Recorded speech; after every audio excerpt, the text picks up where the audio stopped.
आज आम बनइबा आलू बड़ी पियाज को किस समय आम कढ़ई में भाजीदे 2 ରୁ 5 मिनिट भाजीदवा आम 2 ରୁ 5 मिनिट आम वेट करवा।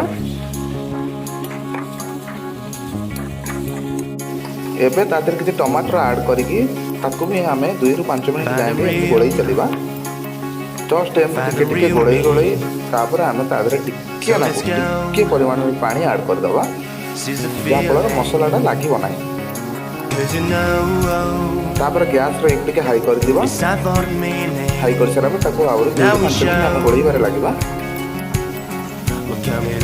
देखंतु हल्का ब्राउन हे जिबा परे टिके मेल्ट हे जिबा परे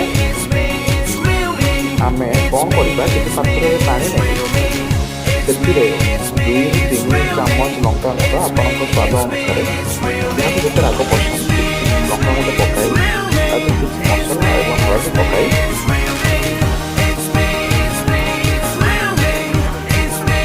गोलैबाके लगे आम देखुवा कि आम कढ़ई में बसी मसलाटा लगे न भी गोलौदेवा। टे धनिया पत्र ऐड करवा। लाइट धनिया पत्र ऐड करके आम से मसला पकईदबा।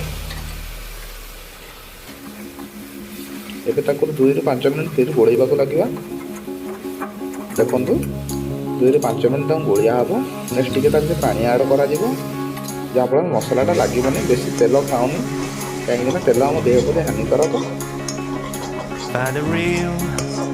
2 ରୁ 5 मिनिट गोटे निजर गोटे कलर आस मसला देखा स्वाद लगे।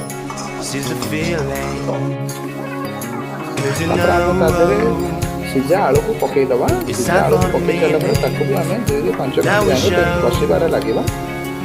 देखो हाई फ्रेंड्स देखो बर्तमान सीझा आलू और मोर ये छोट चिकेन कर जहाँ मो माँ को स्पेशल कर